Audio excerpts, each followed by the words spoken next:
మీరు చూస్తున్నది తమిళనాడులోని పాతాళ శంభు మురుగన్, అదే మనం తెలుగులో పిలుచుకునే సుబ్రహ్మణ్య స్వామి.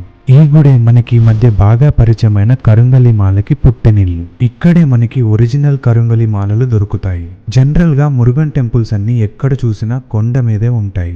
ఒక్క ఈ టెంపుల్ మాత్రమే భూమి లోపల 16 అడుగుల లోతులో ఉంటుంది. ఈ ఆలయం చూడడానికి చిన్నగా ఉన్న చరిత్ర మాత్రం చాలా పెద్దది.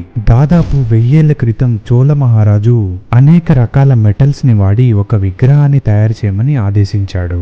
అలా తయారు చేసిన ఈ విగ్రహం చుట్టూ ఏదో తెలియని మ్యాగ్నెటిక్ ఫీల్డ్ క్రియేట్ అయ్యింది.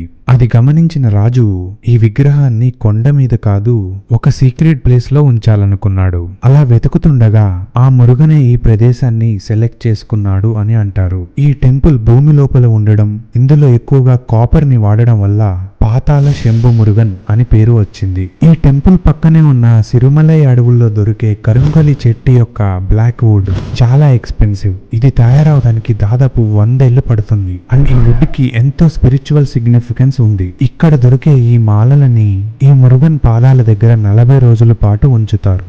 ఇక్కడున్న మ్యాగ్నెటిక్ ఫీల్డ్ ని అబ్జర్వ్ చేసుకొని మనం ధరించినప్పుడు ఒక షీల్డ్ లా పనిచేస్తాయి. సిద్ధ సాంప్రదాయం ప్రకారం కరుంగలి మాలకి మన చుట్టూ ఉన్న నెగటివ్ ఎనర్జీని అబ్జర్వ్ చేసుకొని న్యూట్రలైజ్ చేసే శక్తి ఉంది. ఇది ధరించినాక మనలో కాన్సన్ట్రేషన్ మరియు స్టెబిలిటీ పెరుగుతుంది. దీనివల్ల మనం తీసుకునే డెసిషన్స్ కరెక్ట్ గా ఉంటాయి. సో మనం తీసుకునే డెసిషన్స్ కరెక్ట్ గా ఉండడం వల్ల మనం సక్సెస్ అయ్యే ఛాన్స్ కూడా ఎక్కువగా ఉంటుంది. ఇంతకు మించి అద్భుతాలు మాత్రం జరగవు. టెంపుల్ మేనేజ్మెంట్ ప్రకారం వీరు ఈ మాలల్ని మరెక్కడా అమ్మట్లేదు. ఆన్లైన్ ఆర్డర్లు చేసి మోసపోకండి. ఈ గుడిని చేరుకోవడానికి హైదరాబాద్ నుంచి డైరెక్ట్ గా బస్సెస్ కానీ ట్రైన్స్ కానీ లేవు. Full detail